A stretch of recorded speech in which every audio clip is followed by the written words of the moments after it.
to returning citizens. We were able to negotiate a deal where we got like 30 minutes on the radio, got 99 jams to talk about, Amendment 4 and other local, policies and politics. Enjoyed it, so we started doing it on Sundays as like a podcast with, at the time, Janet Michelle. She was our co-host, and she, filled that role until she moved. And then we had Carla Bristol, Carla B. She came in for a season. And then Reno was behind the scenes. He was always present because we did organizing together, so he'd come and hang out. And then the things that he was saying off camera was like, man, we might as well just have you on the show. The negative thoughts that you is thinking about right now, or any particular subject, y'all, just flip it. Turn problems into opportunities. Problems are opportunities, man. Big shout out to South Soprano, man. Real deal, man. We on the jump board together right now. Just being around people and clearly always talking, I just felt like at least learn something, so as you see that you're not going to shut up, you can have substance to your conversation and not just be labeled somebody who just love to talk. Really being informative, looking to give the information that isn't readily available in our community. Multiple meteorologists can look at the same data and come up with a different forecast. And so now you take those models, take that data and say, okay, based upon all of that, Absolutely.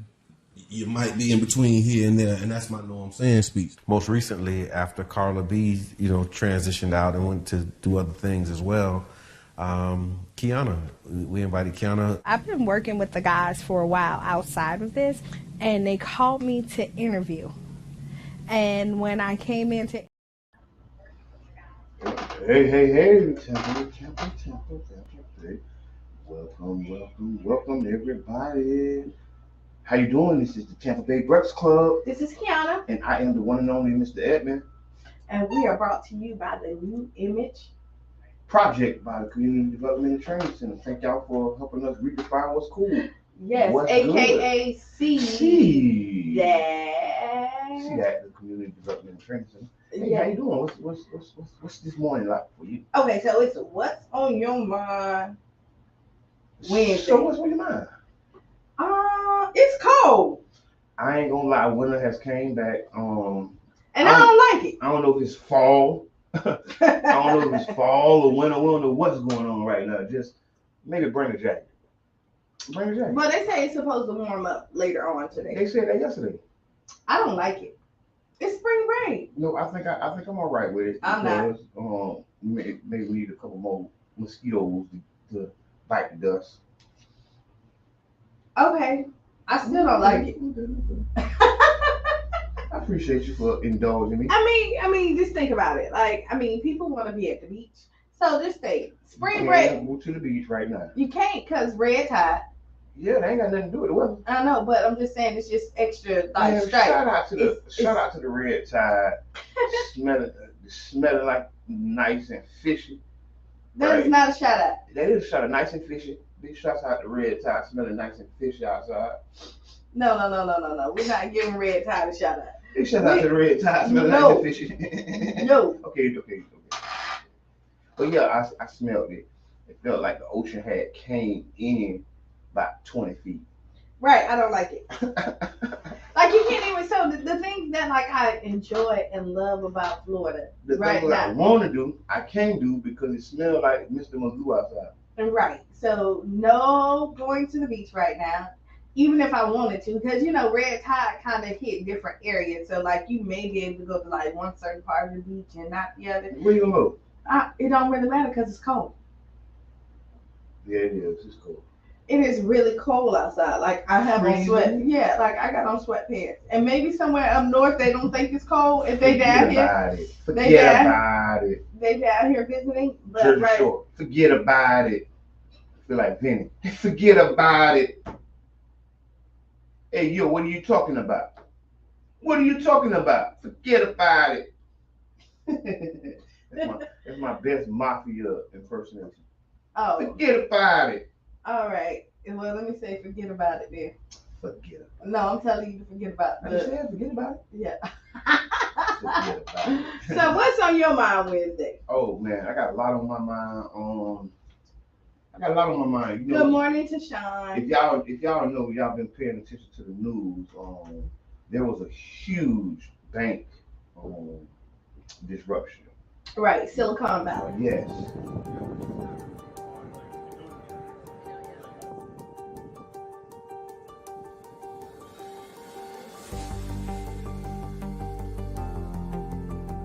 I came out to talk to the bank, just got in line with a lot of other founders and, and CEOs, just to find out what's happening and then also the options we've got. A little nerve-wracking. It actually caused the bank to crash. Right.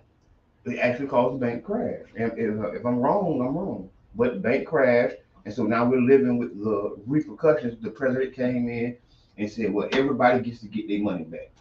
So what I found out is that this bank had huge deposits, some huge deposits in it. And I think the people were so powerful that the president had to help them. Okay. Good morning, Domino. Domino was happening. So yeah, what's on your mind? Y'all can leave a comment, tag a friend.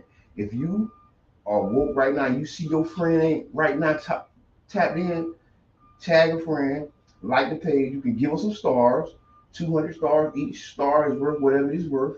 You can give us 200 of them with one shot. Thank you for my spiel. It's whatever you got. Just give it to us. Right, so what he's saying is Facebook, if you've never given stars before, it gives you 200 for free. That's right, break. And then you go ahead and send them to us.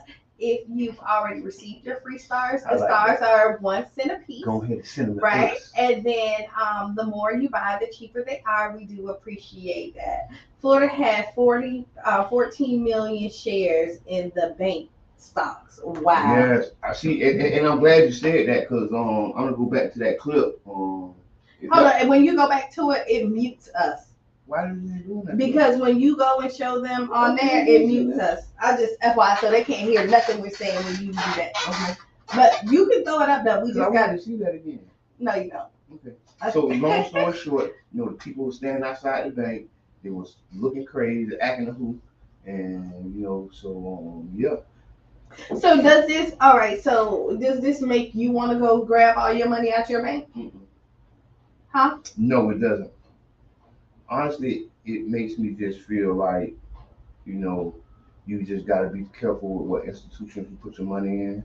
A lot of these internet banks and tech startup banks are all kind of new. You know what I'm saying? They ain't and are they like crypto? No. I'm just asking. It was a tech. It's surrounded by tech, and it's not always crypto. So. But some of it is, right? I mean, yes, they into crypto, but no, it's not all crypto. Okay. You know what I mean? You know what I mean, man? All right. Yeah. So the Oscars. The Oscars so white? Oh, that ain't happening. That was last year. Somebody come save me. That was last year. Oscars so white. That was last year. Yes. But Angela Bassett did not win. What? She didn't win? Angela Bassett didn't win? No. And, people are saying that she got snubbed. And the Oscar goes to... Jamie Lee Curtis! What they say? So they say Angela Bassett did not win. They were saying she was looking kind of mean or something. Well, people seen the movie, Everything Everywhere, and people feel that it wasn't an Oscar caliber performance. So I haven't seen. Young lady gave. I haven't seen Everything Everywhere at the same time. No, I have not. I've seen it. Did you like it? Was it a good movie? No, be honest. Not just. As a director, I think I liked the limits they was trying to push. I think I liked, some of the stuff they was trying to do, like from a technical standpoint. But I don't necessarily think it was, but hey, it is what it is. You know what I'm saying? I've seen Wakanda Forever, and I really think that Angela Bassett deserved the award. I think if I was that, I would have walked up and said, "Hey, it's Angela Bassett award, get it to him." You would have did your Kanye? No, I wouldn't. Absolutely not. No. So what y'all think? What y'all think about the hometown hero, Angela Bassett, on her Oscar nomination? Big congrats on that, right? She's getting better and better and better as she keep going. So hopefully it'll be a day when they'll actually give her the kudos that she deserves. Right. Yeah, I mean, honestly, we see it all the time. In the Oscars and the Grammys, and we see it in the awards where we feel like we get snubbed or we're just not recognized for our hard work. Because even I think was it Woman King, she didn't get any nominations and she felt like she got snubbed up there. And I watched so I didn't go to the movies to see either one of them, Wakanda Forever or Woman King, right? So here's my question. I'm glad you said that. Okay. So you don't think Woman King deserved an award? I do think it did. I watched it. I actually I saw the narrative of it. I know that like me and you talked about it. Yes, we did. About And the Oscar goes to. I didn't do that. You did. I'm looking at you. Oh, I did. So this is like a kid in a candy store. I told him like, hey, don't pick up the candy. Don't you do that? And then you know what he do? Like, hey, well, let me see if I can do that. Right, and y'all can't hear. So when we mute out, you don't have to give them technical directions on that. So what you can do is just, hey, what's going on? You just give it all them goddamn tricks. I mean, I'm not. I'm letting them know. Okay. See, they laughing. They laughing at you. They're laughing at you. Okay, so y'all tell us who you laughing at, Jabbar or Keon? Oh, there you go. They can be laughing at both. Okay. Because we're supposed to entertain y'all, so keep laughing. It's supposed to be entertaining. I say don't do it. Next thing you know, it pop up. We talking about the Oscars. Tell us how you feel. Is what's on your mind Wednesday. We are Tampa Bay Breakfast Club on 99 Jams Cara Festa Radio. Tell us what you think. Tashawn, so they talking about this. Tashawn say both. Both? Yes, cause I gotta fuss at you, and then you still. You don't. You gotta just ignore it. I can't ignore it. Just ignore it. Just be like. I'm just gonna sip my coffee there. Hey, you know like his tea. Sip my tea and mind my business. So it's what's on your mind Wednesday. If y'all have anything on your mind, So here we go. What's on your mind Wednesday? Tomorrow, it is the spring break takeover at Ybor City. At the Ritz, the doors open at 7. Actually, the tickets are reasonable. They're $25. Antonio Brown is headlining. You know that he has his new rap career. Yes. And so he's the headliner. I thought you were talking about Books and Breakfast, Antonio Brown. No. I don't know who this man is. You don't know Antonio Brown? So yeah, don't do that. Shouts out to AB, all the ABs out there. Right. So AB is doing it. It's a whole bunch of other people hitting the stage. Cheyenne would be the only R&B sensation there. Big shots out. And so we hung out with the people who actually put the show on yesterday. Shane. I know about the meetings. Yeah. Okay. Shane and Tumbe, right? Mm-hmm. Great people. Shane actually is from St. Pete, went to Gibbs High School. Tumbe is from Nigeria. He was in Black Panthers. He played a role in there and did a lot of different movies and stuff. And they actually have a film that they did and won by the Southwest. Tumbe. Yeah, their film won the South by Southwest film awards, and now Showtime has picked up their movie and it's going to be aired April 13th. Ooh. So look out for those group of men because they're quite amazing. They're doing some great stuff out here, and so what they're doing is they wanted to give back to the community, and so some real artists here in Tampa Bay is going to be able to hit the stage, and then they're going to do some more stuff here where they're actually going to do bigger stages and bring bigger names and make sure that that's what's up. Other stars are being shined on. That's what's up. I got artists. I got a couple artists that want to, you know what I'm saying, spit some bars. So you want me to tell them to come out, get them tickets for because you're a manager of an artist. I met your artist. Yeah, big shouts out to one franchise, man. Right. So y'all come out to Ybor City and see what it's all about. So I actually met homie at Tumbe. What's his name again? I actually met him at I actually met him at the mall in Tampa. We're at International Mall doing some business deals and business stuff. And I actually ran into him. He was doing his job. He was doing his promo. So big shots out to them doing their thing. So it was a nice thing to hear you talking about it.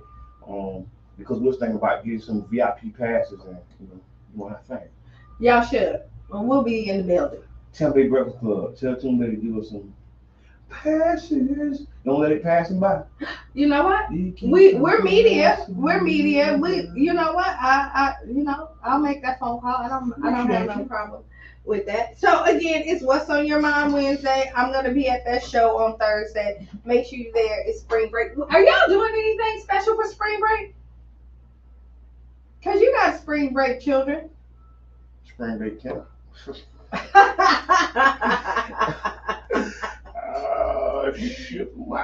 Ship me. Okay, wait, hold on. You be saying we're laughing at the shenanigans. Ship me. That's what you're doing for spring break? I know, I've seen a lot of people like traveling. I've seen people in Jamaica, Fort Lauderdale. Yeah, I got some friends that done travel the world. I give it to them. They're doing their thing, taking those trips, taking those little trips. And see, I just said, look, because that's how people saying. You ain't nothing to love about your trip. But that's the people throwing shade on your trip. Don't let people throw shade on your trip. If you out of town, I don't care if you go up the road. If you drive to the Orlando next rest area, you don't even gotta make it to Orlando, and you want to take pictures and say you out of town, God bless you in your soul. Okay, so I want to go on that because I hate that little thing. Like somebody walked into Urban Drapery and was like, I just want to check out this little business. And I was like, little business? See, it's all right. They know not what they do. Right. So, you know what I mean? Be careful when you call somebody hard work look. You know what I mean? Because it's really disrespectful on all types of level because honestly, it's my big business. It may not be as big as Macy's or somebody else, but it's big to me. I put some work in it. And so Jabbar is right. When you go out of town, I don't care if you're going to Clearwater. Don't let nobody disturb you. Little trip. Or it be real hate out there. So y'all chime in about it. The hate is real. Be like, Orlando ain't out of town. It's a different zip code, a different area code. Listen, so if you go up the road, right, and lose sight of your house. Listen, if you go up the road and lose sight of your house, have a nice trip. I mean, for real. Because people be over there putting emphasis about what people do. I'm so sick of y'all going to Earth. And this is just you ain't went nowhere. You ain't went to the corner store. Just chill. All right. So I'm going to even go further than this. I don't care if you put a tent in the back of your house and say y'all camping. It's y'all trip. Don't let nobody hate on you. Look. Tell the people to mind their business.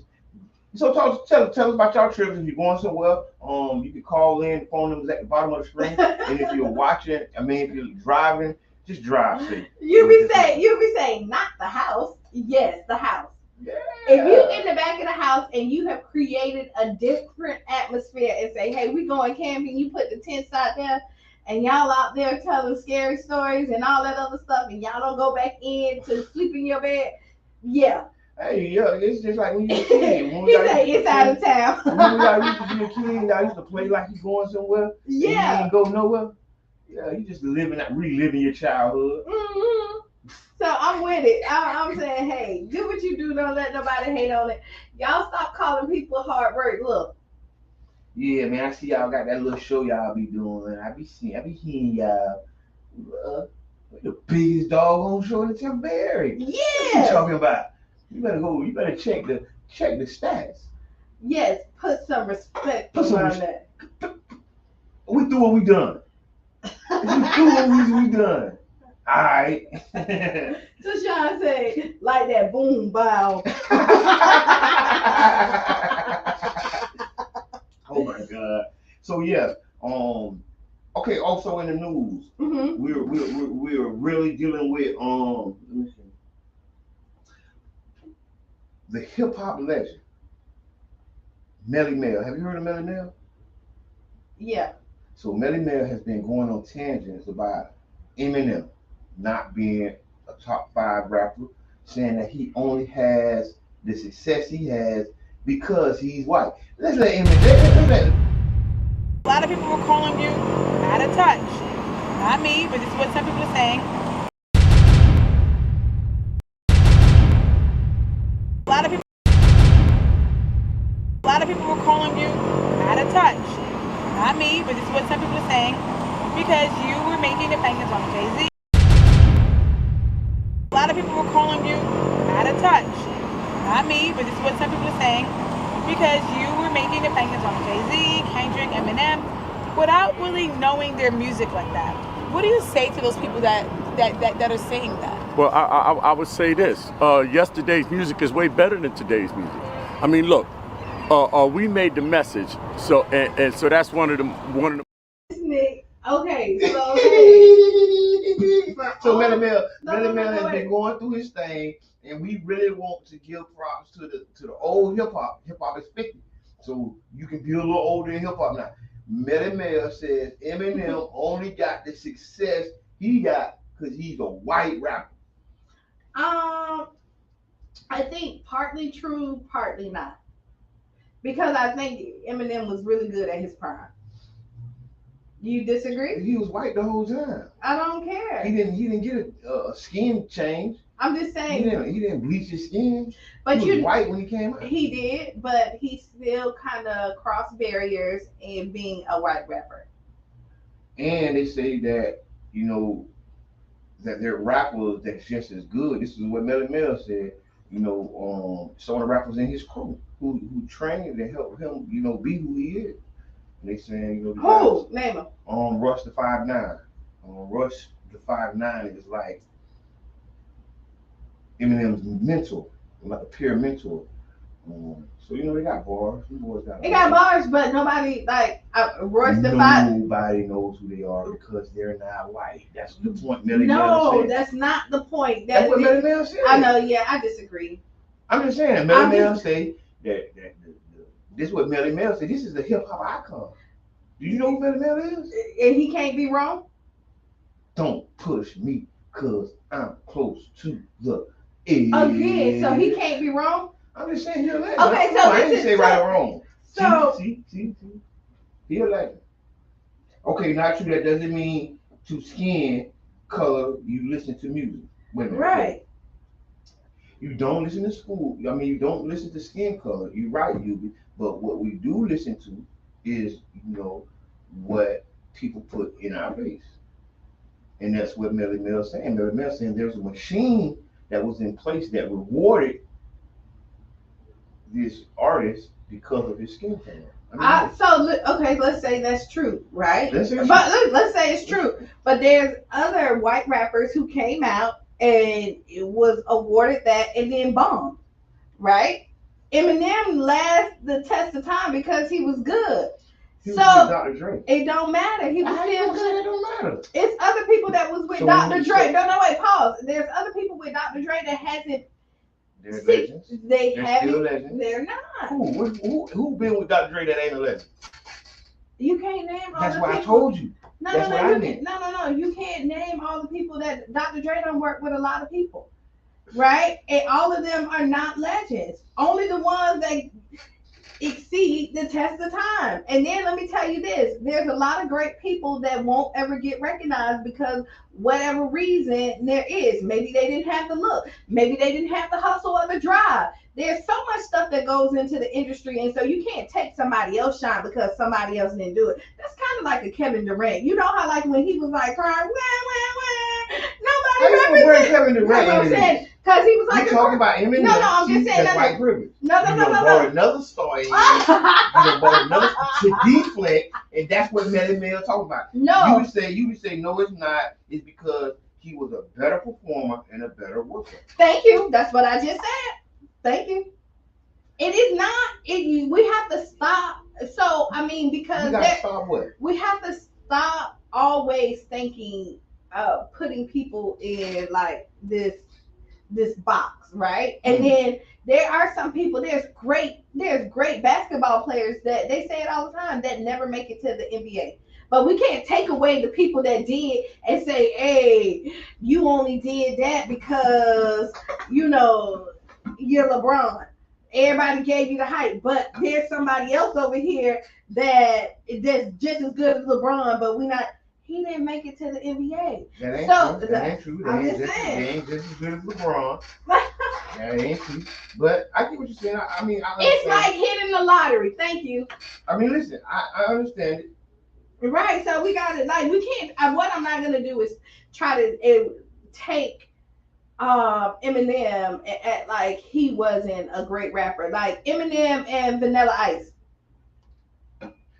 I think you like them artists. No. Hold on. Can Okay, I go ahead. get my thoughts You out? surely can. I think you like those artists, and you're right now taking up for them because they are kind of artists that you like, and that's all right because you're supposed to take, that position. But all I'm saying is that these people are saying that the artist known as Eminem would not be known as a top 5 rapper if he wasn't white.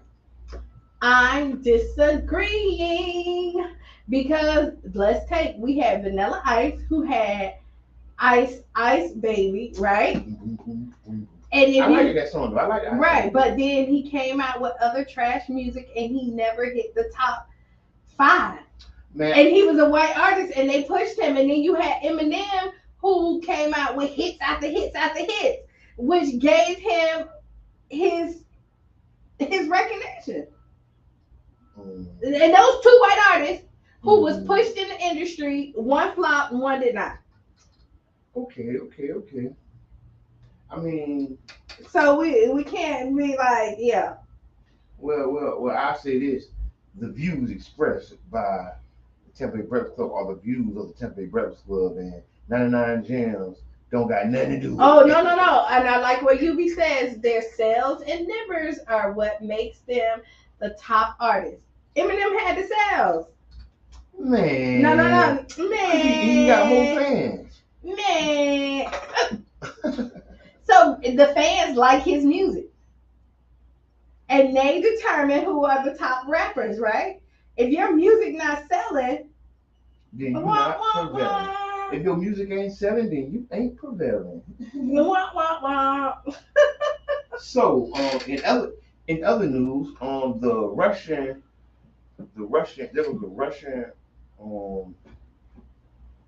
Russian plane that took down an American drone in the Black Sea. So we bringing that up because it's all over the headlines, and that America, people don't know. America talking about they don't know what to do. That Russia may have recovered the plane or the drone. Said it was flying, knocking it around in the sky. So all this stuff going on, and it's all over Ukraine because Ukraine needs the American help and other countries to fight Russia. So what's on your mind? What you think about that? You ain't heard about the drone that got shot down? Mm-mm. Come on, man. This is headline news. Well, I'm gonna tell you. Well, tell me, because they still talking about Eminem. What they say about Eminem? No, I'm just saying over here. What they say? It's a lot of one-hit wonders. Third Base and the Beastie Boys are white also. But they want Eminem white. Eminem got a different kind of white. Stop it. Okay. I'm just playing. Stop it. Hey, I'm just playing. Stop it. I'm just kicking a bobo. No, okay, back to Russia though. We got another comment. Hello, entertainment. Oh, Eminem is better than Vanilla Ice. Oh. Duh, we said yeah. That's why Eminem last and Vanilla Ice did it. How y'all gonna say that though? The numbers said it. We didn't. We just looked at the stats and we saw it. And how many Vanilla Ice's song besides Ice Ice Baby? There was Woman Up Ice. I'm about to Woman Up Ice. Never heard it. That wasn't it. oh, play that funky music, white boy. That was not Eminem. No, stop it. That was Vanilla Ice. That was not Vanilla Ice. I'm tired of this mess. It's the doggone segregation. Y'all segregated, man. I just doggone segregation. No, this is so funny because he came in here ready. He came in here so ready to like shoot down Eminem. I did. Yeah, he did. He was like, yo, he came in here so ready. Bro, no, I didn't. Okay, you said yes, that was Vanilla Ice. Play that funky music, Hey, so if you if you got a Vanilla Ice song that you like, look, we talking ET and ET4. No. Hey, we talking ET4, ET. You remember that part? So listen, so yeah. So this is the thing is, I didn't even know that was Vanilla Ice. So again, that lets you know it wasn't here. It will play that funky music, but that's how insignificant Vanilla Ice kind of was. Are you serious? It's you because just said insignificant? He was not saying that. This is headline news. Hold on, let me hold on. I got something for that. I got something for that. So let me tell. Oh, we got a caller. Hold on, caller. We're gonna put you in. Hold on. Hey. Go ahead, caller. Caller, if you're talking, I can't hear you. Go ahead, caller. Y'all hilarious.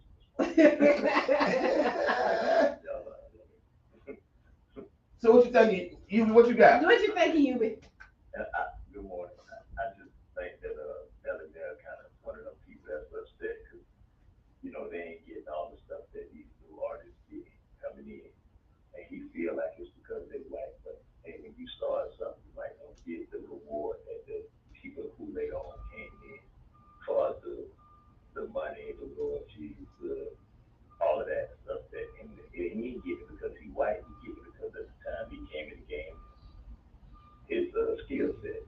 Everybody always talks about how professional he is, how hard he works, how he don't play, and how better performer he is. And also, there's a lot of people that work with Dr. Dre that was not successful, like I can't think of the dude that looked like Snoop, but he didn't make it nowhere. Dr. Dre. Who looked like Snoop? He had a group, world class record group. They only had 1 or 2 good songs, and that was it. They flopped. So there's a lot of people that work with him that weren't successful. And there's a lot of white people that got dogged because they was white and they was treated as though you trying to be black, in a black industry. Like say Tina Marie, she got dogged, but she really could sing for real. Big facts. Like, reverse racism.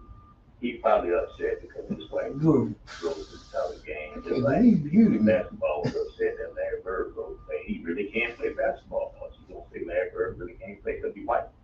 The skin color ain't got nothing to do with your talent. You are what you are. Your talent is what it is. Work hard, you put in good work, you get the accolades of your effort. That's just need to chill. Come on, man, cut it out. White dude rap. Give his flowers and let him do his thing. Hey, okay. We're gonna give him his flowers. You done talk me into it, but we're gonna come back for those flowers the next session. So we can take a break. We got like a couple of minutes before we do it because like it's definitely kind of time. So we can't leave early. So if y'all see all this stuff going on over here, Jabbar is like a kid in a candy store. I keep telling him to leave stuff alone. He keep on bothering. He don't know what he's doing. What are you talking about? He keep on putting. Why are you talking about this on the air? Because you're doing it on the air.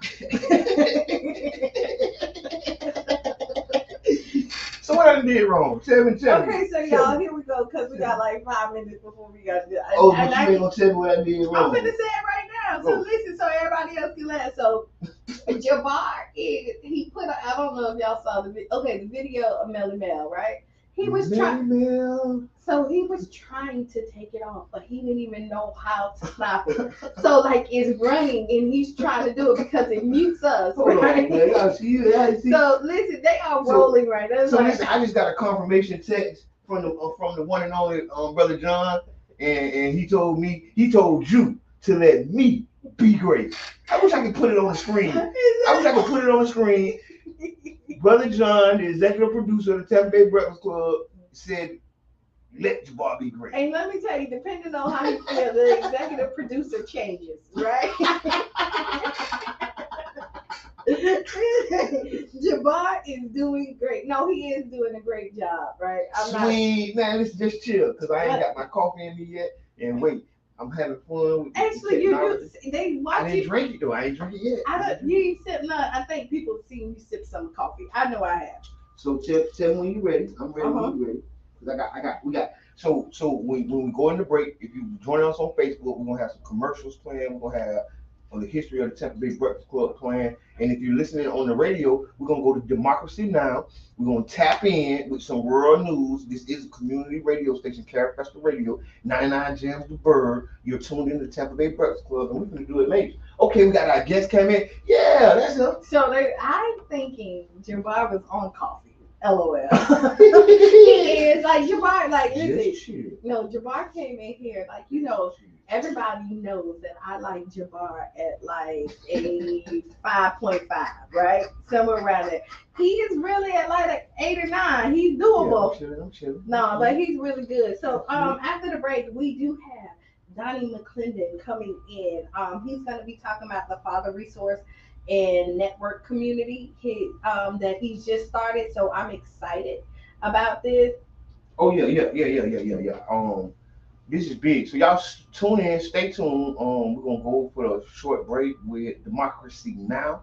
You are tuned in to 99 Gems, 99.1 Carafesta Radio.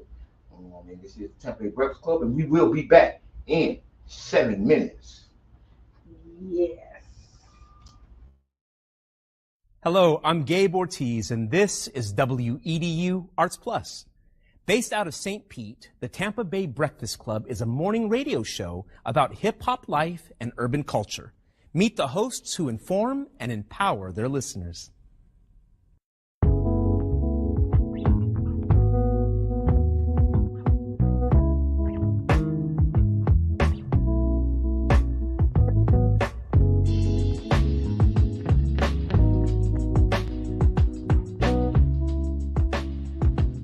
Jabbar Edmond. I go by Mr. Edmond. My role, I'm a host and I'm co-founder. My name is Brother John Muhammad, Your Brother John, yourbrotherjohn.com. And my role on the Tampa Bay Breakfast Club is host or co-host. I just go by Kiana. Sometimes you may hear the guys call me Q. I may say Q just depending on my personality that day. And I'm the female of the crew. I think I keep balance when you look at the Tampa Bay Breakfast Club. So that's my role. And I'm Bruce Moore Jr. A lot of people do know Bruce Moore Jr., obviously being born and raised here and going to school here, but there's many more people that know Reno. St. Pete is small, and so the good things and bad things that come with a small city, everybody knowing each other, of course, would be one of the pluses. My neighbors were not only just my neighbors, they became my family. Trying to put that back now, like really getting back to a place where we know our neighbors and we look out for each other. There was a St. Pete that existed, south of Central, and then there was another St. Pete that existed north of Central and downtown. It was a struggle then, and I think it's still, somewhat a struggle for black people in the city of St. Pete. Even with every step of progress we make, it's still a struggle to, implement that progress. Did y'all hear about the weed college, the first cannabis college? In Orlando. Talk to us, Soprano. No, yeah, I've been looking at it. This is serious, y'all. Over a year ago. If you got the charges, go and get the degrees, King. You got years of experience, man. It ain't like you come into a classroom with no data. Elon Musk said that a drug dealer knows how to manage and run a business better. I can't believe that. The real facts, man. I'm all about education. But what I'm saying is that we carry this industry on our backs. The way we started the Tampa Bay Breakfast Club, Jabbar approached me about what could we do, how can we do something together, and then an opportunity to promote Amendment 4. Amendment 4 is the, voting rights restoration to returning citizens. We were able to negotiate a deal where we got like 30 minutes on the radio at 99 Jams to talk about, Amendment 4 and other local, policies.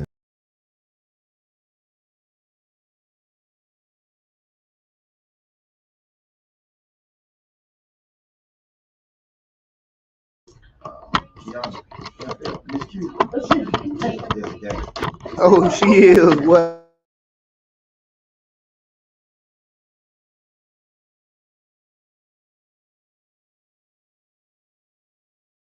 to returning citizens. We were able to negotiate a deal where we got like 30 minutes on the radio at 99 Jams to talk about, Amendment 4 and other local, policies and politics. Enjoyed it, so we started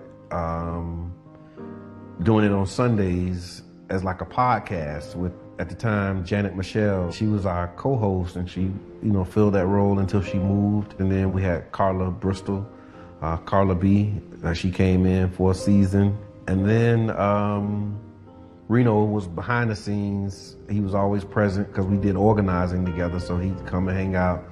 And then the things that he was saying off camera was like, man, we might as well just have you on the show. The negative thoughts that you is thinking about right now, or any particular subject, y'all, just flip it. Turn problems into opportunities. Problems are opportunities, man. Big shouts out to Sauce and Predo, man. Real deal, man. We on the jump board together right now. Just being around people and clearly always talking, I just felt like at least learn something. So as you see that you're not going to shut up, you can have substance to your conversation and not just be labeled somebody who just love to talk. Really being informative, looking to give the information that isn't readily available in our community.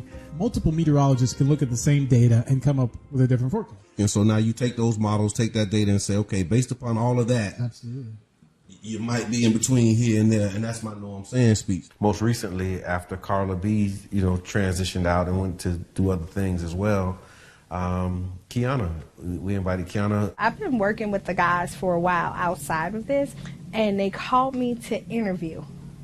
And when I came in to interview that Sunday, after the show, they was like, hey, you need to be a part of the show. And I was like, okay. I look at it almost like a band and the instruments, but it's just the instrument that we're using is our voices. My voice is already kind of squeaky. I know my voice can get squeakier. You have to have your radio voice on and have that vocal control. I talk lower when I need to calm it down. And when I'm very passionate about it, I slow it down.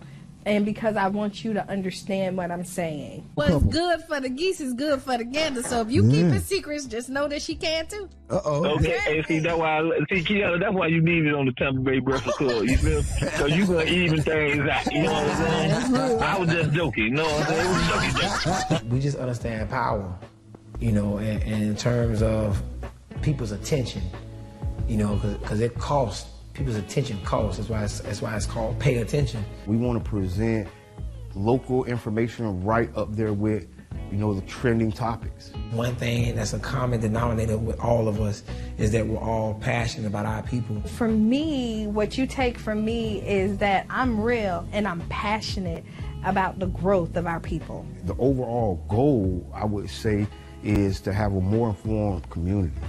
Around electoral politics, around health, around equity. It's about the mission of connecting the dots and closing the gaps, inspiring people to see what's possible, and trying to be an example. I don't know if that's a good thing or a bad thing sometimes, but you do the best that you can with what you have, and you pray that others will be inspired to join in. For more info, visit cdatcenter.org/Tampa Bay Breakfast Club. Agape Soul Boutique. High-end boutique looks and quality with affordable pricing. Located at 6025 Martin Luther King Street South in St. Pete. Choose from our amazing selection of stylish, fashion-forward heels, wedges, boots, children's shoes, accessories, and much more. You can shop now and pay later, interest-free with Afterpay. Subscribe to our website and get huge savings on our latest products at AgapeSoulBoutique.com. For more information, call 727-379-1318. Come give your feet the royal treatment and check us out at Agape Soul Boutique today.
listening to this broadcast. I am one of your own Charles Park's finest, St. Pete's finest, Mr. You know me, Donnie McClendon. Yeah. I'm a homer. And it's good to be back home. It's good to be back in our radio station for our community news. And I think what we have today is very pertinent. I think what we have today is on time. And I think we're going to have a little fun with it because we got a pretty fun crew. So I want to thank definitely the host and the co-host and our listening audience. And if you're not with us, I want to tell you to wake up because we got something that you want to wake up and hear. And it's coming. No, because I can't make this stuff up with you, but I promise you, I can't. I want to get out of the way. I seen me in her way in the camera, so I just roll up. You know what I'm saying? Just chill. You gotta let me do this stuff. You can't tell them what I'm doing. They looking at you. They don't know. They're not noticing. Yeah. If I fall, you better not say nothing. Just let me get up and act like nothing happened. See, you gonna mess everything up. I'm telling you, if you fall, I'm gonna say something. But go ahead. So I'm here in the capacity, not necessarily just representing myself, okay, but I'm here in the capacity representing a program that I've been graced with the opportunity to be a coordinator of. And that program is the FRANC program. It's FRANC. FRANC is an acronym for Fathers, Resources, and Networking Community. And we work with Champions for Children with our primary focus being making fathers not the other parent. And on my left here, I have, first things first, I have an amazing team. And the only reason why I know we will be successful in our program, the FRANC program, is because I have such an amazing team. And that amazing team is not just composed of myself or my abilities. I'm actually the smallest member of this team, right? This team is anchored by fantastic facilitators, by fantastic directors, by fantastic volunteers, individuals who are in the community spreading the word. Because if you spread the word about this, you're a volunteer. And the genius, the compassionate genius of a very, very, very special woman that I have the opportunity to meet in my role. I call her my chief of staff. She is our case management intern at the University of South Florida, Miss Lelisa Baez. And she is here on my left. I'm sure she can pick up where I left off. I don't even know if I need to add anything on to that. That was dope, though. That was a very kind introduction. Thank you. Fitting, trust me. So tell us all about it. So the FRANC program is a program that is designed around the specific needs and to address the specific problems that face fathers in their roles as parents, as protectors of children. Now, it's a very interesting set of circumstances that we have now, where a father who is literally one half of a new human being is considered optional. And society has forwarded the idea that fatherhood can be optional because society has forwarded the idea in many cases that men are optional. So in order to change this trajectory, in order to change this, we have to believe in education. So what we offer, not only resources, not only resource outreach, but education. I was speaking with Elisa the other day in the office, and I'm a word man, right? I love words. You do. She's known me forever, so she knows I love words. I've always loved words.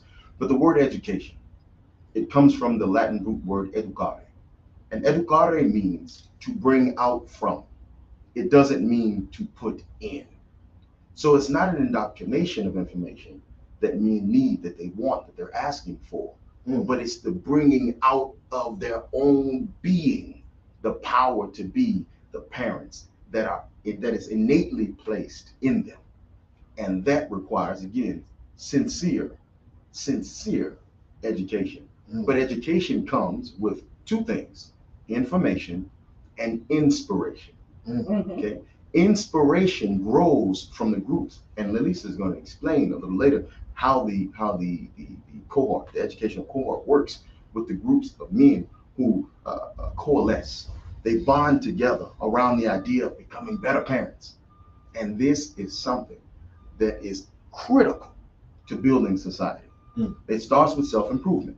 But for a father to enter into our program and then to complete our program, which has a 13-week program, you can't miss more than 2 courses. You can't miss more than 2 classes. You miss more than 2 classes, then you have to be removed from the program, barring extenuating circumstances. Why? Because this is a commitment.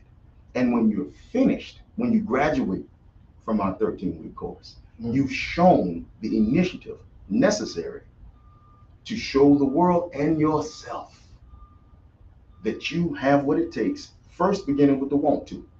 The want to is a step. And if you ain't got the want to, then you ain't got a whole lot of other things, right? Right. So beginning with the want to, but you've shown that you've had the want to, you've had the initiative, you have the stick-to-itiveness, and you are able to glean information that allows you to matriculate through the process. Now that process again looks different for everyone. And Lelisa, who is again, guys, I can sing your praises all day long, but I still won't do justice. You won't do no justice. I won't do no justice. So listen, we have comments. No options. Fathers are needed. Period. Yeah. I agree. We talk about, so if you listen to the Tampa Bay Breakfast Club, you know I'm an advocate for Black men. I'm an advocate for fathers. Yes. And I say Very strong advocate. Very. So put it heavy on it. But you know, parenting is a team sport. You're not supposed to do it by yourself. I want to say this. First is a question. So how did you get involved, with the Frank program? How did it come about? The Frank program, my involvement with the Frank program came, and I know that if my mother's listening, I know that she would say nothing happens on chance. Everything happens for a purpose.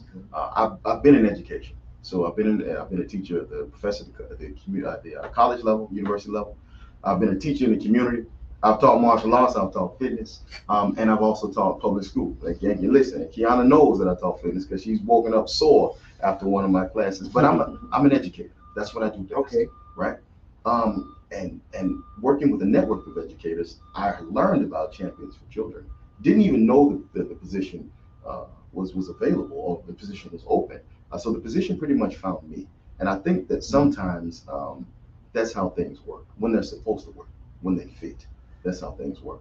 But yeah, so that's the position, the long and the short of my finding it in particular. The community that we serve primarily is Hillsborough County.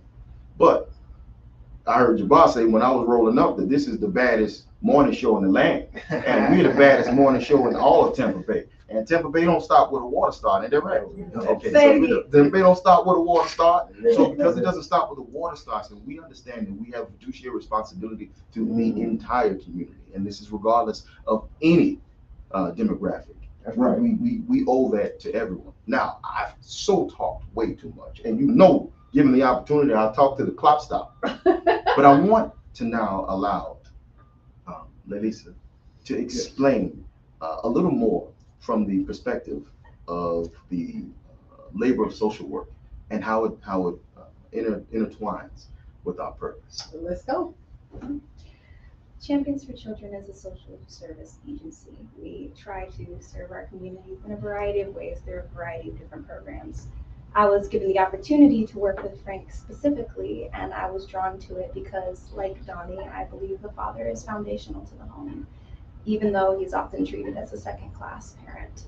So, having been gifted that opportunity, I get to speak one-on-one and work with a variety of different dads from many different backgrounds, with many different needs, not just education, although I do feel education is definitely the foundation, but they require other things like housing, food.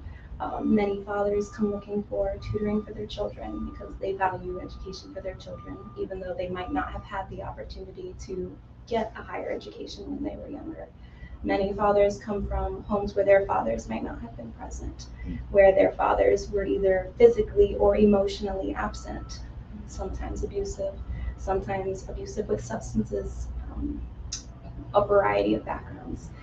and to be able to hear all of their stories as a social worker who places such value on the stories, the individual stories of these men, and can see how society itself has played a significant role in what opportunities are placed before them, as well as what obstacles are placed before them. It is a privilege and an honor to be a part of a program that recognizes how important they are and recognizes that their needs should be met, just as mothers' needs are attempted to be met in this society. So we really have to change the system, you know, because the system is made to take the fathers out. We look at like housing and things. When you go and get help from the system, then they tell you that like there can't be a father present in the house, so they take it out. Which is so like if you want people to be successful and to get better in life, you have to keep that unit together, but then they separate it, and then you wonder why there's fatherless households. But when you look at the stats, Black men are the strongest fathers there is anywhere. They are more involved in their kids' life than any other race, but yet they paint our picture that they're not.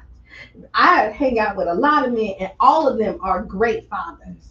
You know what I mean? And involved in their children's lives, but then we fall into the narrative that they're not. You know, but then the system, you know, now we have to lie when you get housing because you need to have somewhere for your children to stay. But yet this man who fathered this child with me cannot live here and help me get a stable foundation for my household. So the system itself needs to be changed so that we can thrive as a community. I want to say this. Thank y'all for what y'all doing. I've never heard of this program till today. As soon as I pull it up, it's like my phone listening to me. It's speaking about the Healthy Start Alliance. Champions for Children is a partner with the Empower program, community parenting and play groups. That's it. So yeah, that's big, man. So as I'm reading, and they also say they're searching for 3 positions in Pinellas County. Right on. Full-time lead child development specialist. Yes. Right. Full-time child development specialist and a part-time IBLCL. So yeah, y'all. What's that IBLCL? I don't know. That is a specialist on breastfeeding, actually. Oh, okay. Oh, okay. I know you didn't know. You know, Q, the position that you brought up in the discussion that you were having with Elisa is so vital to why we need, if we want to make an impact and we want to change the system, we have to have advocacy. Yes. We have to have people who are not afraid to say there's a problem and who are equipped to speak to that problem so that society doesn't continue to make us.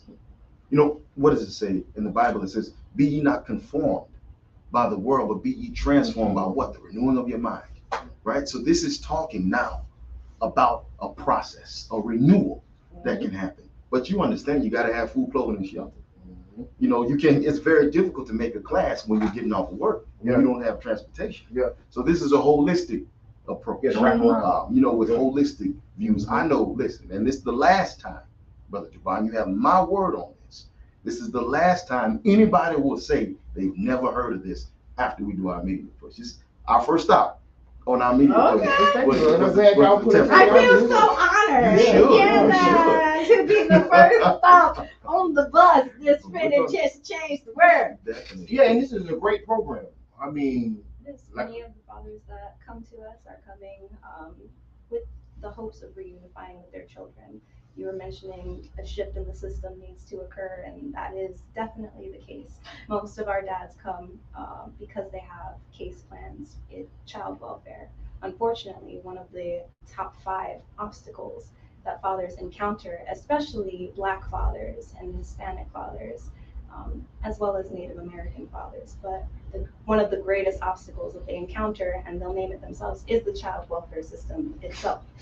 And that is a tragedy because we've recognized as a society the vitality of having a father in the home, and there has been a push on the governmental level to involve fathers more. However, Black fathers and Hispanic fathers are sought after as options for placement far less than their white counterparts. Wow. And I can believe that. Oh, I've seen it. I can definitely believe I've that. seen the data and I've heard the stories. And you're right. There needs to be a shift on the systemic level. The very agencies and departments that are supposed to be helping parents be parents are often the ones serving as obstacles to fathers who are willing and just needing a few extra tools. Because the system makes them optional, like you were saying, like it gives them the option to opt out, right? And what I've seen in a lot of fathers, if they don't, it does. So, and what I've seen is the fathers sometimes don't understand about consistency. And once they learn the consistency and how important that is, because men are providers. And so what I've seen, and this is just the other thing, is that most fathers want to be able to provide and be able to have money when their kids ask for anything. And when they don't have that, they shy back because they think they have nothing to offer. But when I tell you, when you talk to kids, they do not say anything about what they bought to you. You bought them usually when they go back in the memories. They talk about your fishing trip, the time you played basketball on the court. So it's the memories that you create with your children that matters to them most than what you provide for them. Because again, that comes and goes, but the things that you instill in them are the most important. Yes, powerful, powerful. And as a Black father myself, the odds are against us in a lot of ways. We just got to battle through it, and sometimes we have to battle more, right, than say a white counterpart in the exact same situation. And all too often, some brothers do opt out, right? They do. It's made easy, right? It's made convenient. You know, in a lot of ways, the man feels like a baggage to a relationship, right? Because now the woman can't get assistance. Now so much stuff can't happen.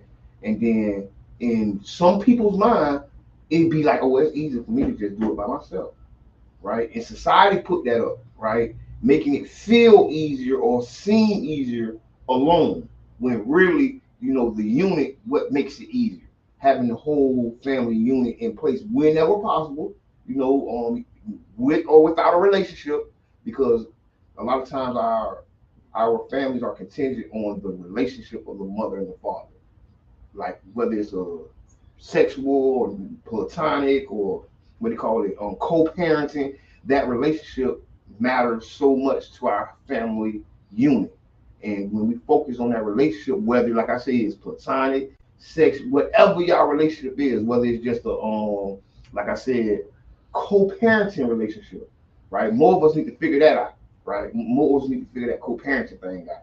But whatever the relationship is, we just gotta focus on it, you know, feed it, you know, heal it when it's broken, you know, pour into our children, and also even when we're empty, right? And that's hard to have to try to pour into somebody or something when you're not even full.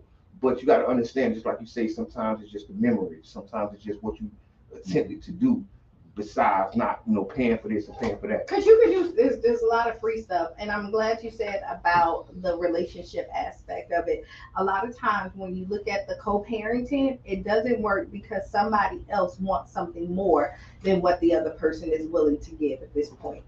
And so when you're invested, because, you know, feelings are not like, you know, matters in the heart mess you up, right? No, I do. You do. It really does. Yeah. And then you lose sight of the greater picture. And so then what happens is when y'all break up, you're still trying to tell the other parent what they can do with their life instead of figuring out what to do with this child. And you have to separate the two. And a lot of people don't know how to. But once you figure that out, it's a beautiful thing. Yeah, programs like this is helpful. Yeah. And for that purpose, the fact that we can all come to an agreement that programs like this are helpful, I will be in your ear, Tampa Bay. Yes. I will be in your ear. I will be in Ybor tomorrow night because I need to speak with the members of our recording community. Yeah. I need to speak with our artists. Everything that we have must be used as a tool for liberation. And if we don't use it for a tool of liberation, we need to throw it into the waste paper basket of history. So we have far too many talented filmmakers. You said Shane. Yeah. Shane just threw down the film. Yeah. Shane, you know what it is, man. You know what Mr. D's done for you, man. You know us. You know us. I ain't even got to call you, homie. You know how the deal is. We produce all the way. You know that. And you know me. And you know how I roll, right? And I had to warn Lily. I had to tell her, Lily, so let me tell you, I'm an intellectual. I'm a public intellectual. But I'm a gangster too. So that's just part of me. But no, if you don't know, if you don't know, now you know. But I say that partly lightheartedly. But what I say is that we have a fiduciary. Again, we have a fiduciary responsibility to ourselves. I like when you said that. We owe of our talents, of our skills, and everything, because these communities throughout the world. But this is a microcosm. St. Pete, Clearwater, Tampa, all the areas in the Bay Area, we're a microcosm of the world. But we owe all of our gifts to our future. That's right. There's an African proverb that says that a parent wishes to bequeath his child with two things, roots and wings. So let's give him our roots and let's give him our wings. And trust me, you will hear from me because we have to get this program everywhere. So how do people get involved? How do they sign up for the program? Well, we have several different methods. You can visit our website and go to our programs. You'll find Frank. It's alphabetized. So it's typically pretty easy to find, and you can fill out a contact form. One of us will contact you with your email and or your phone number to see if you're interested in taking our 13-week course. We also receive many referrals from case managers directly.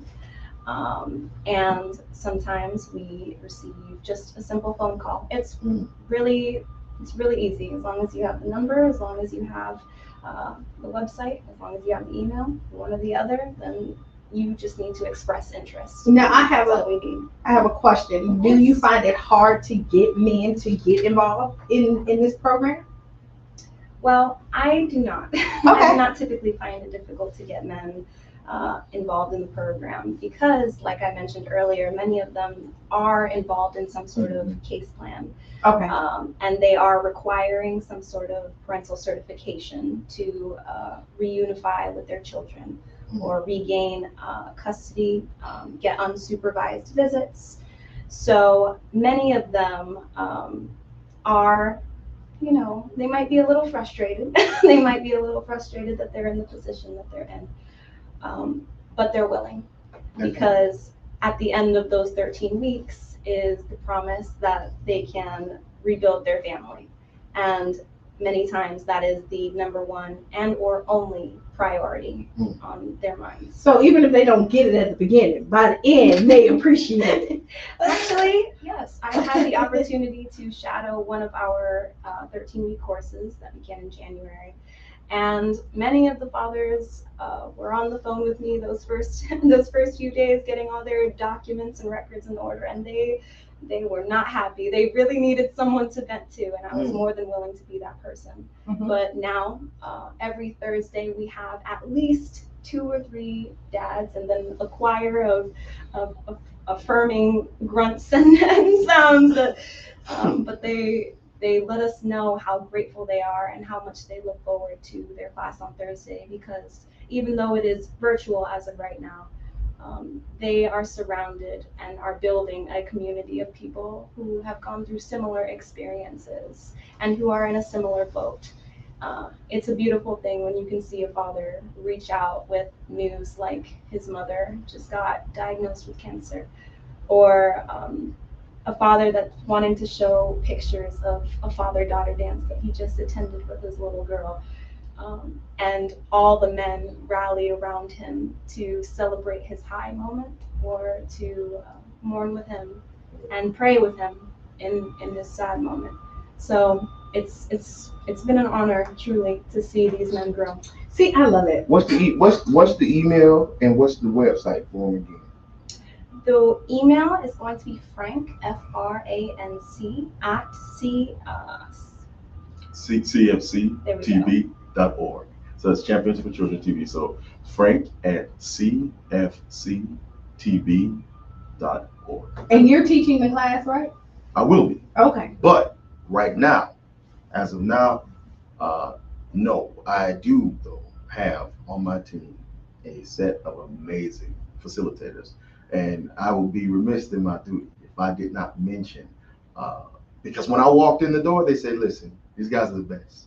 So we have a set of facilitators who are instructors and who take pedagogy very seriously, but who have a proven track record of success, and those individuals are invaluable resources to the entire machine. And the website is frank.org.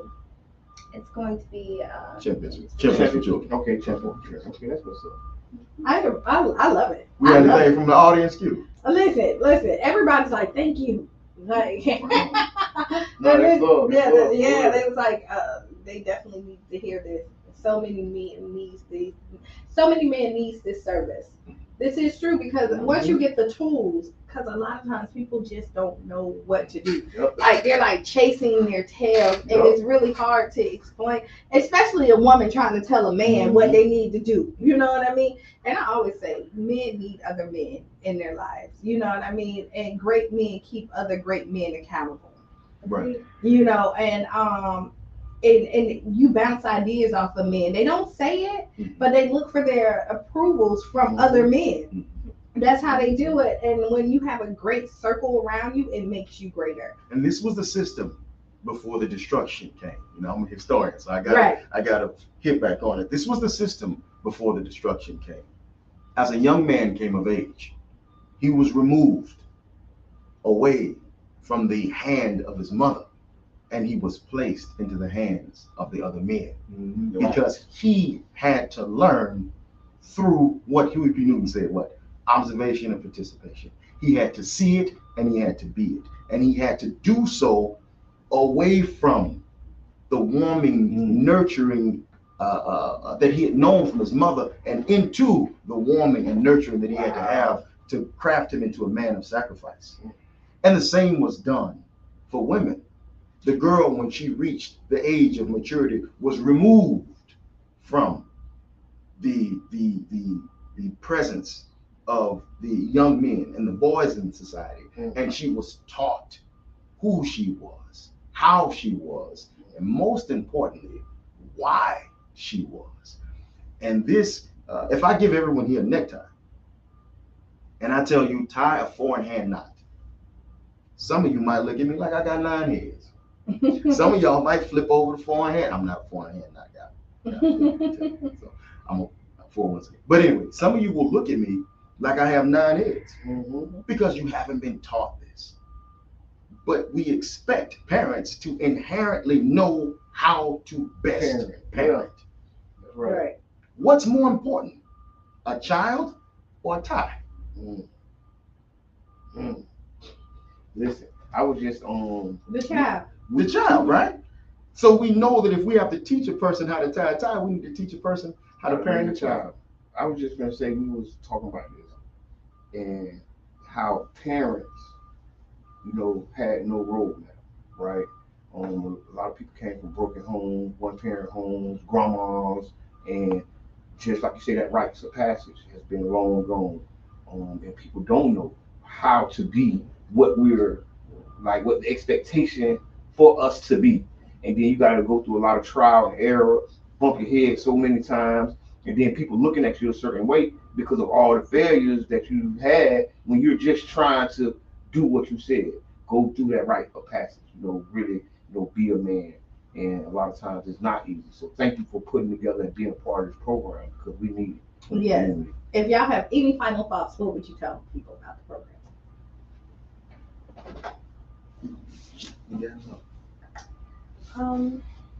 Final thoughts about our program.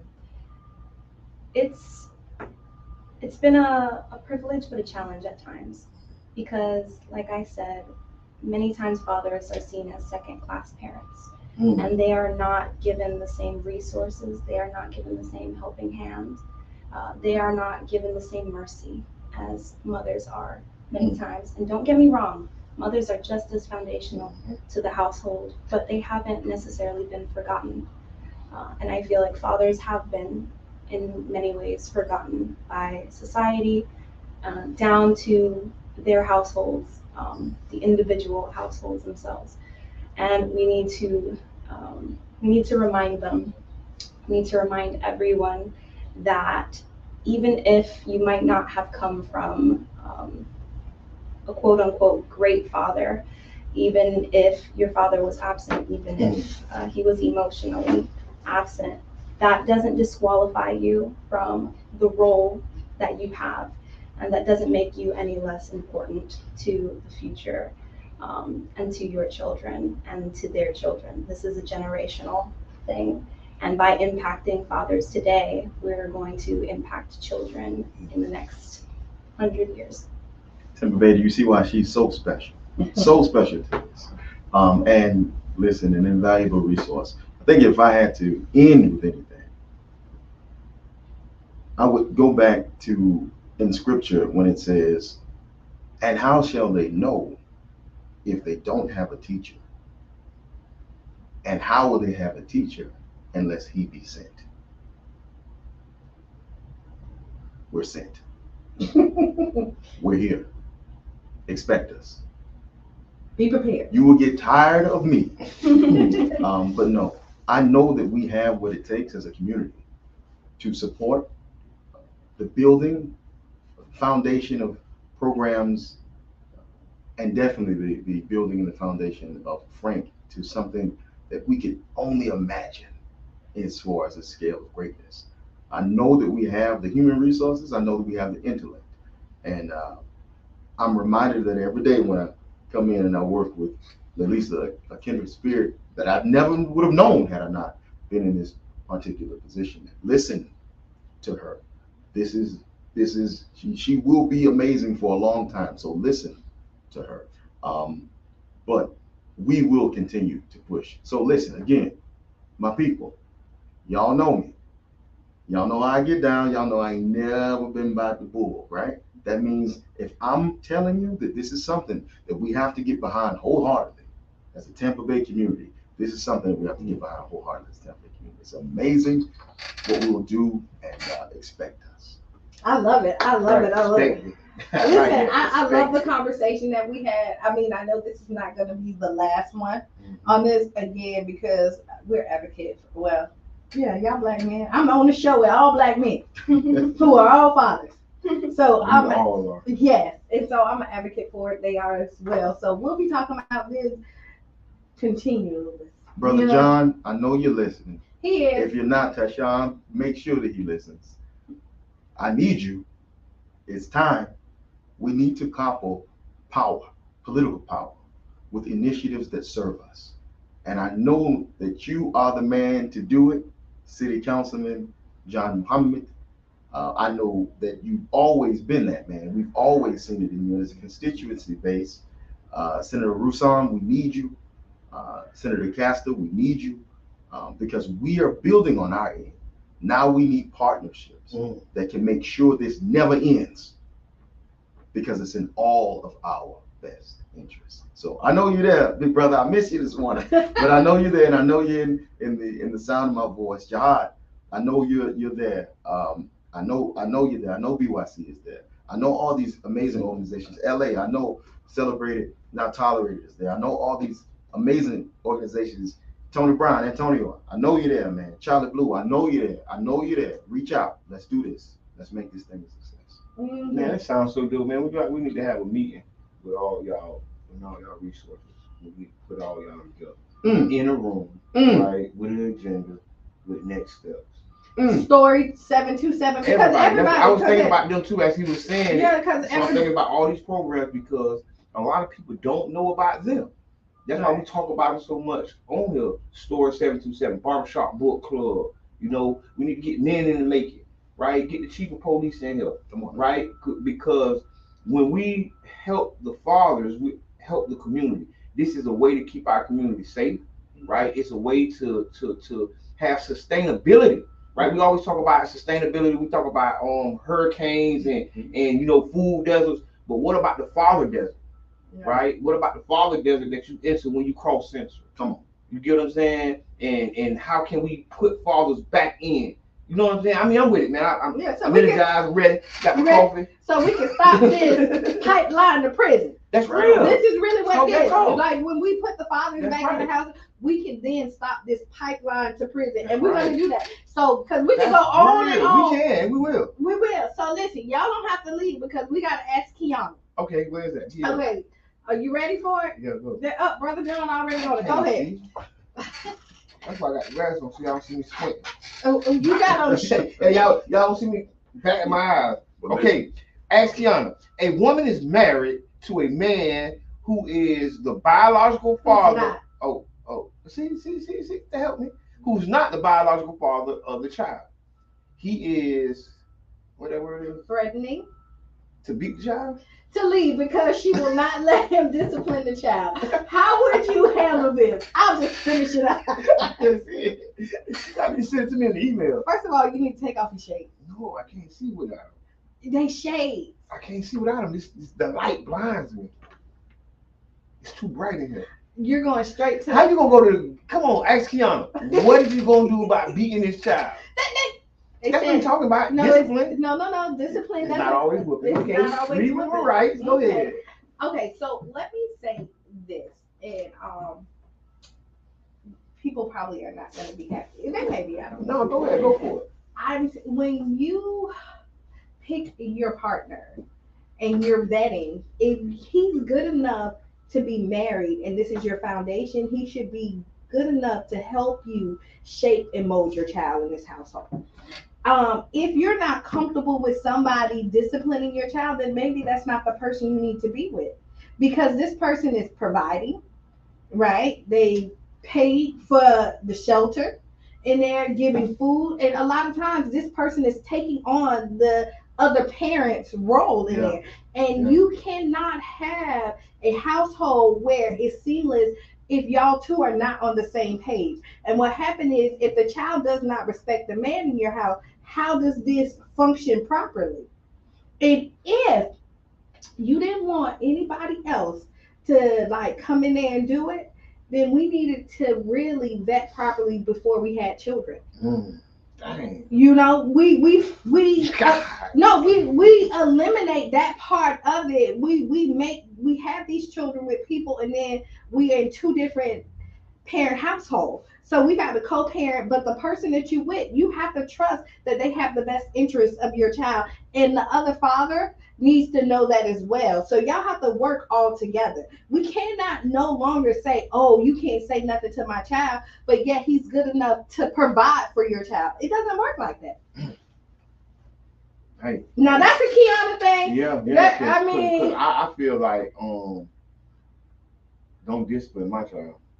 Well, then you should be. So then you should have been. I ain't got nothing to do with y'all relationship, because I ain't got to be with you because we just talked about doggone joint parent. What do you call it? Co-parenting. We just talked about that. So now, as the co-parent on the other side, tell your boyfriend to pipe down. No. This is not husband. No. This is not the boyfriend. Boo thing. This is the husband. Boo thing. Whatever. No. This is the husband. No. It's a difference from a boyfriend and a husband. We can co-parent. We can come to the co-parent circle. You know what I'm saying? But it's all what you mean by discipline. Hold on. Caller. Go ahead, caller. How you gonna mute me when I got something to say? When you say don't discipline your child, and we gotta stop this, what you telling that child is the only person they gotta behave in front of is you. And then you will see them adults grow up and say, you can't tell me what to do. You ain't my mom and dad. We have to respect adults as adults. Some of us came up at a time where, hey, y'all can put on the headset if I won't listen. You get right. You had to get right. Yeah. The man down the street told you, hey, don't do that. You had to get right. So you got to respect the adults and not just say, I'm only going to respect my mama or my biological father. No, you're going to respect the adults that's in the room, or the adults that's in your life, so you can come up the correct way you're supposed to. That's real now. That's real now. Agreed, Yubi. Yeah. Because you're teaching, you're not teaching them proper. You know, I'm back. Y'all back on. Now y'all back up. I appreciate you all the time. Oh, but you Can I integrate? Yeah, go ahead. I think oftentimes the trepidation, the fear that we have of another individual disciplining someone whom we love is connected to the thing that we associate with discipline. Notice when Jabbar, who was a protector, we provide 4 things: provision, protection, problem solving, and procreation. These are the four P's that we provide. But notice, as a protector, the first thing that Jabbar did was talked about beating the children, because he understands that a lot of people have been brought up in a culture where discipline and it's violence, particularly when that violence is visited upon the bodies of men, particularly when that violence is visited upon the bodies of Black men or men of color.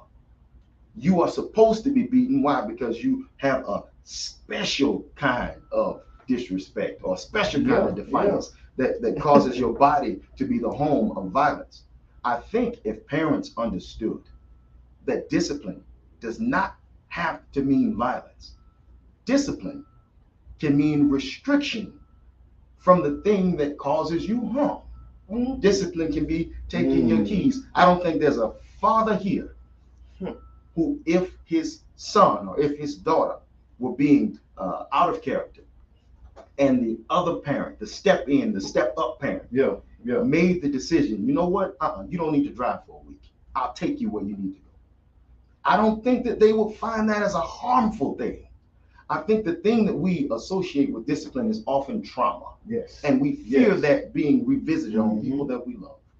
So I from my perspective as an educator, as a thinker, that's what I believe that people shy away from when they shy away from the idea. No, you're so right. And I don't agree with you, because there is trauma that's tied to discipline, especially for Black men, right? And in the many forms, right? And what we do have to get past that, right? And that's what I feel like programs like yourself and other programs can help teach parents how to parent without, you know what I'm saying, violence with their discipline. Because that's something that's taught, right? People gotta be taught. You know, some people come from households where they're yelling and screaming, and it ain't even all that. It's just how they communicate, you know. But people put up defenses because of that, and so now I don't even know how to communicate, because all I do is yell, and then when you yell back at me, I don't want to talk. I shut down. And so when you come in with another parent, because we're talking about somebody else coming in, because I will tell you I'm one of the people who don't believe in step parents. Right? Okay. If you come I don't think I do either. No, when I come in, I'm your parent, you know, because step, it then separates and makes you feel like you don't treat them like treat them like they're your biological child. If I love you, your children are an extension of you. And if I decide that I'm with you, then their minds just like mine is, and I'm going to treat yours just like I would treat mine. So if I'm going to tell mine not to go and swim in the deep end because you don't know how to swim, I'm going to tell yours at that. And so, again, it's a respect thing too. And we're then teaching our children, just like Yubi said, that they don't have to respect authority. I am an authority figure in this house, and I need to make sure that you are safe. And if I'm your partner, you have to trust that I'm going to do that. And when you take that away, chaos is all over your house, because your children no longer respect the other counterpart in your house, and you cannot do that. You can't allow chaos to run rampant in your house, because this is your house. Y'all pay the bills. And God give kids parents because they need structure. If they did not, kids would just drop out the sky and figure it out by themselves. Okay. You got to take on this. I agree with Kiana. I think that when somebody is introduced to the household, it is like taking two blueprints and finding a way to put them together. And that can be very challenging as you are trying to find a dynamic that works for you. But a lot of times, step parents are looked at like third-class parents, really, that they're kind of disrespected or put off to the side, or I'll go to my real parents, and that word real is kind of just thrown in their faces all the time. Oh, we got a lot of comments. Hey, too. yeah, We got a lot of comments. Fancy Nancy say, woosah. She talking from her soul. Yubi says exactly. Tashawn, when you say step, it's like putting a wall up. It is. Hold on. Hey, caller. Introduce yourself. How are you? Hey. Wonderful. Not only was I raised in a household like that, I have a household like that. So sometimes it's the delivery of the other parent, and not because of it's because of how they were raised and what their parents did to them, that they come off a little harsh, and that parent is protecting that child. So it's not that they don't want them to discipline, they just want them to tone down on the way they discipline so that they can be able to discipline the child. Agreed. Thank you. No, I agree with that, because some parents, like you say, is two different people, two different blueprints you're trying to put together. And one parent just ain't with that yelling and spanking or whatever you trying to do as discipline. And they like, hey, pipe down now. You can't be doing it to my child. And I can see where that riff come in at, because you might have a parent like Kiana who was raised in love, and and then you might have another parent that was raised in survival, and they whole focus and whole idea of parenting is completely different. You know what I mean? And that's when you have to, like you say, put those blueprints together. Opposite attracts. Yeah, that's what I right. mean. You Yeah. know what I mean? Yeah. And usually, I'm gonna tell you, Yeah. usually, like relations, somebody's really hot-headed and somebody's really calm. And it works because the calm person does not react like. And if you have two hotheads, oh boy, it's World War III in the house all the time. Houston, we have a problem. You know, and so, but this is when communication is key in everything. Yes. And you need to communicate, and hopefully you have a good co-parenting with the other parent. That's communication that's gonna get you that right. It's gonna good co-parenting relationship. But when you don't, because it's reality, right? Yep. We have absentee fathers who come in and want to then say, I'm the daddy, but we ain't seen you in 6 months. You know what I mean? What I say go. No, it doesn't go like that. Unfortunately, it doesn't. Like, just because you had the child does not make you the father, if that makes sense. That makes you the daddy, but not the father. The father is in the household taking care and doing the role. And if you want to be respected as such, you need to step up as such. And this is why you need to be in this program, right? In the Frank program, so that you can have the tools to make sure that your children are successful. And I say this all the time. Parenting is a team sport. It takes a village, not only the parents, but it takes the grandparents, it takes your neighbors, it takes other people to make sure that your kids are getting everything they need. If you think you're doing it by yourself, you are failing your children. So we got a whole bunch of comments, y'all. So I'm going to try to go through here. Fancy Nancy say, please understand some real deal require touch and redirection, tone adjustment, etc. I have experienced this at home. New relationships, juvenile justice. Ooh. I don't like that. Juvenile justice. All right. Michelle says children have to know that it's okay to love and respect the bonus parent, and that it doesn't mean they love and respect the biological. It doesn't mean that they don't love and respect the biological parent any less.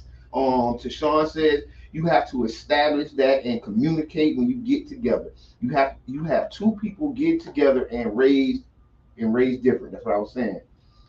That stuff has to be talked about in the relationship. Fancy Nancy says each child is different. Like my mom could just talk to me, but my brother always required hands-on. Yeah. I mean, go ahead. Well, I want to, I guess, step back a bit from the discipline. and talk about the choice of, and Kiana hinted at it earlier, the choice of partnership. This choice of partnership is a direct link to culture. There's an Arabic word, the Arabic word for spouse. It's zawaj. Zawaj. Zawaj doesn't mean the person that you're married to. Zawaj literally means that which I lack, that someone else completes me with. It's important to understand yourself. And when you understand yourself, that process, knowing what you miss, knowing what you need to fit with, long before you decide to make any kind of conjunction with anyone else, bring anything else together, understand. I think that a lot of the problems that we speak of, a lot of the controversy can be averted if people understood themselves. But I think the only way you can understand yourself is to be introduced to yourself.